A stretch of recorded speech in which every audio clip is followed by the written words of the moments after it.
Exodus chapter 1.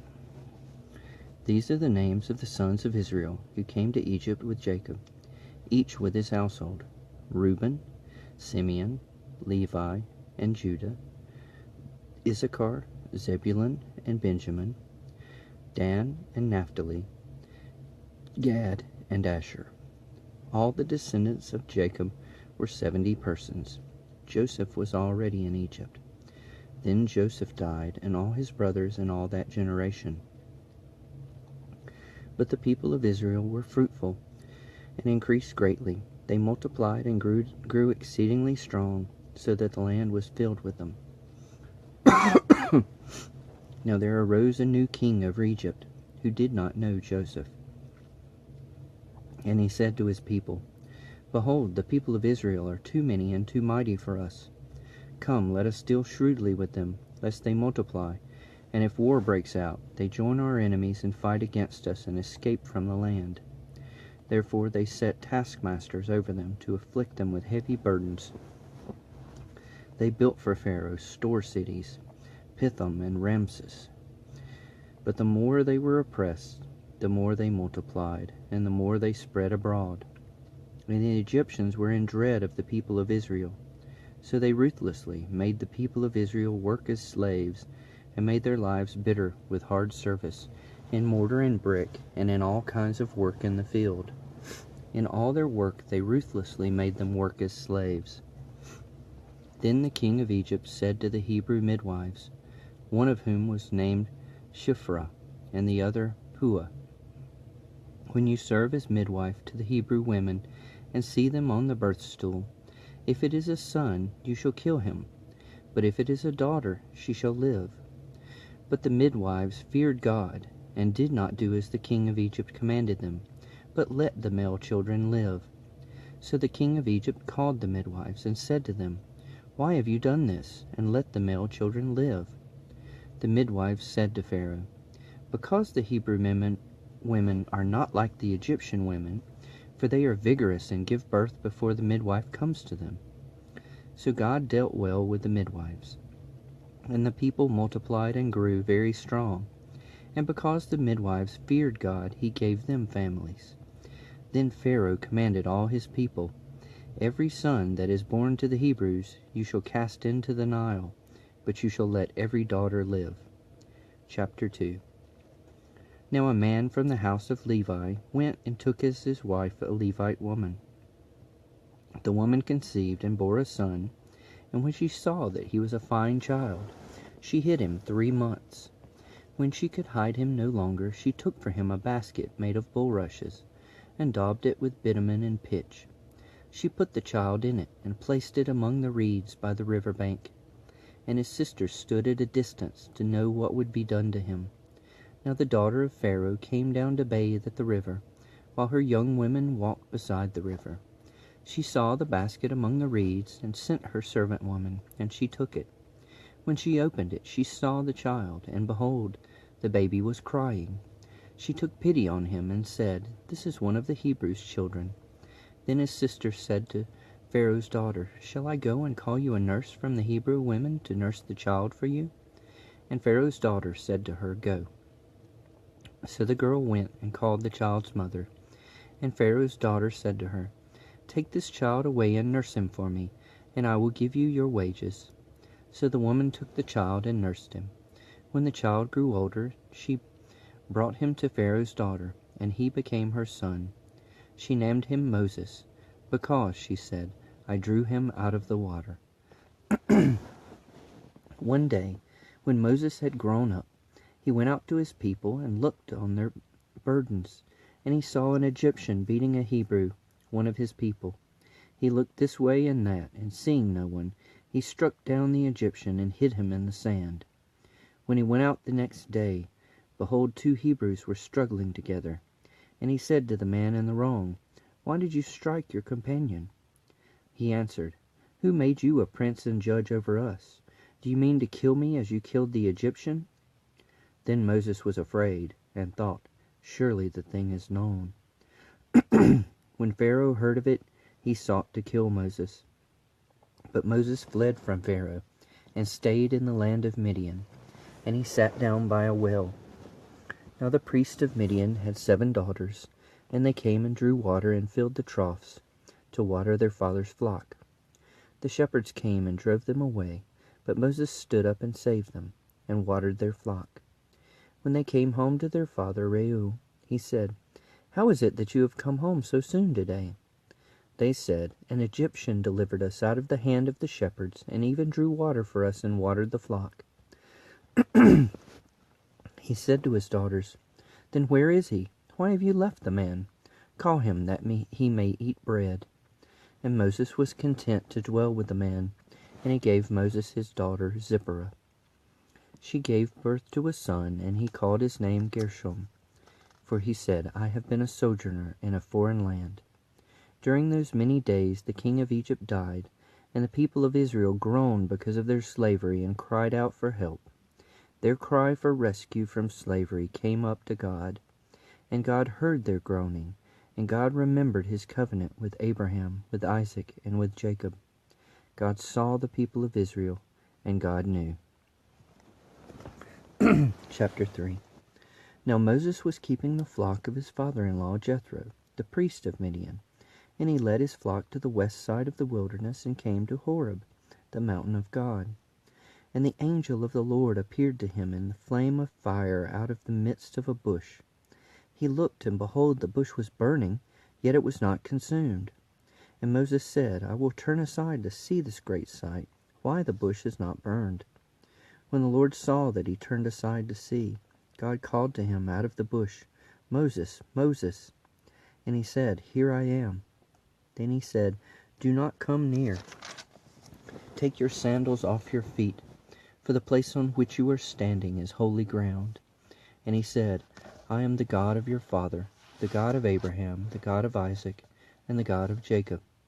And Moses hid his face, for he was afraid to look at God. Then the Lord said, "I have surely seen the affliction of my people who are in Egypt, and have heard their cry because of their taskmasters.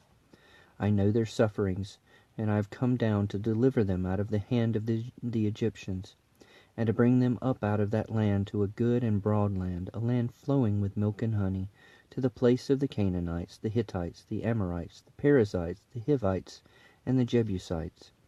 And now, behold, the cry of the people of Israel has come to me, and I have also seen the oppression with which the Egyptians oppress them. Come, I will send you to Pharaoh, that you may bring my people, the children of Israel, out of Egypt."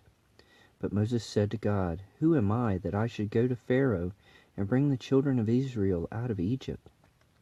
He said, "But I will be with you, and this shall be the sign for you that I have sent you. When you have brought the people out of Egypt, you shall serve God on this mountain." Then Moses said to God, "If I come to the people of Israel and say to them, 'The God of your fathers has sent me to you,' and they ask me, 'What is his name?' what shall I say to them?" God said to Moses, "I am who I am." And he said, "Say this to the people of Israel, 'I am has sent me to you.'" God also said to Moses, "Say this to the people of Israel, 'The Lord, the God of your fathers, the God of Abraham, the God of Isaac, and the God of Jacob, has sent me to you. This is my name forever, and thus I am to be remembered throughout all generations. Go and gather the elders of Israel together, and say to them, 'The Lord, the God of your fathers, the God of Abraham, of Isaac, and of Jacob, has appeared to me, saying, I have observed you and what has been done to you in Egypt, and I promise that I will bring you up out of the affliction of Egypt to the land of the Canaanites, the Hittites, the Amorites, the Perizzites, the Hivites, and the Jebusites, a land flowing with milk and honey. And they will listen to your voice, and you and the elders of Israel shall go to the king of Egypt and say to him, The Lord, the God of the Hebrews, has met with us. And now, please let us go a 3-day journey in the wilderness, that we may sacrifice to the Lord our God. But I know that the king of Egypt will not let you go unless compelled by a mighty hand. So I will stretch out my hand and strike Egypt with all the wonders that I will do in it. After that he will let you go. And I will give this people favor in the sight of the Egyptians. And when you go, you shall not go empty, but each woman shall ask of her neighbor, and any woman who lives in her house, for silver and gold jewelry, and for clothing. You shall put them on your sons and on your daughters, so you shall plunder the Egyptians. Chapter 4. Then Moses answered, But behold, they will not believe me or listen to my voice. For they will say, The Lord did not appear to you. The Lord said to him, What is that in your hand? He said, A staff. And he said, Throw it on the ground. So he threw it on the ground, and it became a serpent, and Moses ran from it. But the Lord said to Moses, Put out your hand and catch it by the tail. So he put out his hand and caught it, and it became a staff in his hand, that they may believe that the Lord, the God of their fathers, the God of Abraham, the God of Isaac, and the God of Jacob, has appeared to you. Again the Lord said to him, Put your hand inside your cloak. And he put his hand inside his cloak, and when he took it out, behold, his hand was leprous like snow. Then God said, Put your hand back inside your cloak. So he put his hand back inside his cloak, and when he took it out, behold, it was restored like the rest of his flesh. If they will not believe you, God said, or listen to the first sign, they may believe the latter sign. If they will not believe even these two signs, or listen to your voice, you shall take some water from the Nile, and pour it on the dry ground, and the water that you shall take from the Nile will become blood on the dry ground.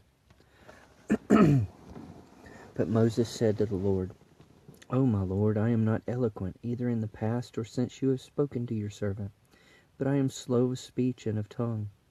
Then the Lord said to him, Who has made man's mouth?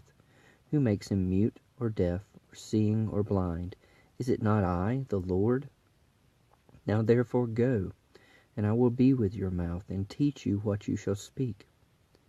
But he said, O my Lord, please send someone else. Then the anger of the Lord was kindled against Moses, and he said, Is there not Aaron your brother the Levite? I know that he can speak well. Behold, he is coming out to meet you, and when he sees you, he will be glad in his heart. You shall speak to him, and put the words in his mouth, and I will be with your mouth and with his mouth, and will teach you both what to do. He shall speak for you to the people, and he shall be your mouth, and you shall be as God to him, and take in your hand this staff with which you shall do the signs. Moses went back to Jethro, his father-in-law, and said to him, Please let me go back to my brothers in Egypt to see whether they are still alive. And Jethro said to Moses, Go in peace. And the Lord said to Moses in Midian, Go back to Egypt, for all the men who are seeking your life are dead. So Moses took his wife and his sons and had them ride on a donkey, and went back to the land of Egypt. And Moses took the staff of God in his hand. And the Lord said to Moses, When you go back to Egypt, see that you do before Pharaoh all the miracles that I have put in your power, but I will harden his heart so that he will not let the people go. Then you shall say to Pharaoh, Thus says the Lord, Israel is my firstborn son, and I say to you, Let my son go, that he may serve me. If you refuse to let him go, behold, I will kill your firstborn son. At a lodging place on the way, the Lord met him and sought to put him to death.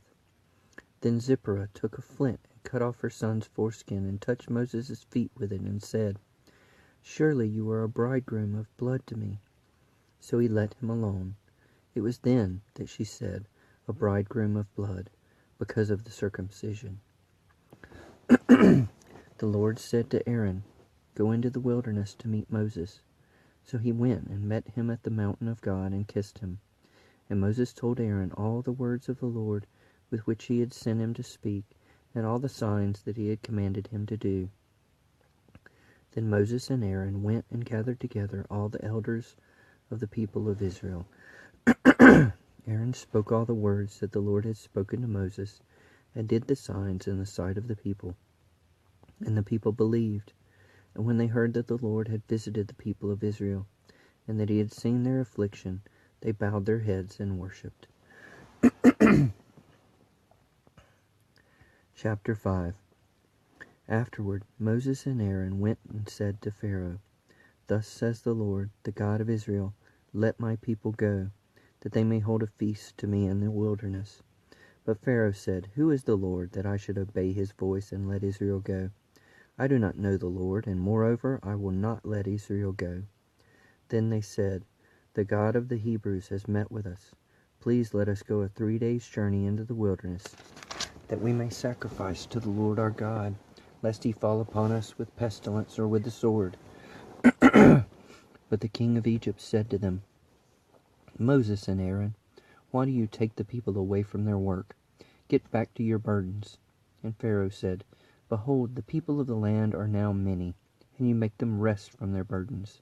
The same day Pharaoh commanded the taskmasters of the people and their foremen, You shall no longer give the people straw to make bricks as in the past. Let them go and gather straw for themselves.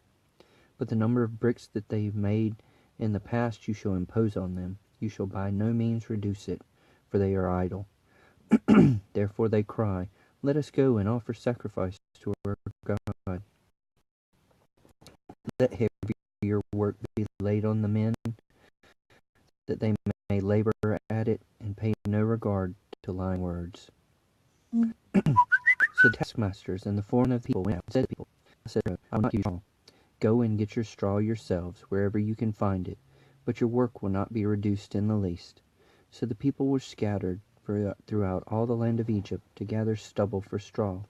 The taskmasters were urgent, saying, Complete your work, your daily task each day, as when there was straw.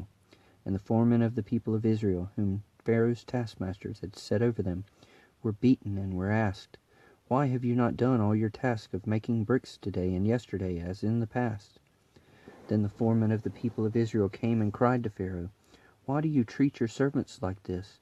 No straw is given to your servants, yet they say to us, Make bricks. And behold, your servants are beaten, but the fault is in your own people. But he said, You are idle, you are idle. That is why you say, Let us go and sacrifice to the Lord.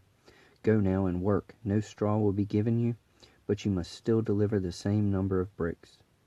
The foremen of the people of Israel saw that they were in trouble when they said, You shall by no means reduce your number of bricks, your daily task each day. They met Moses and Aaron, who were waiting for them as they came out from Pharaoh.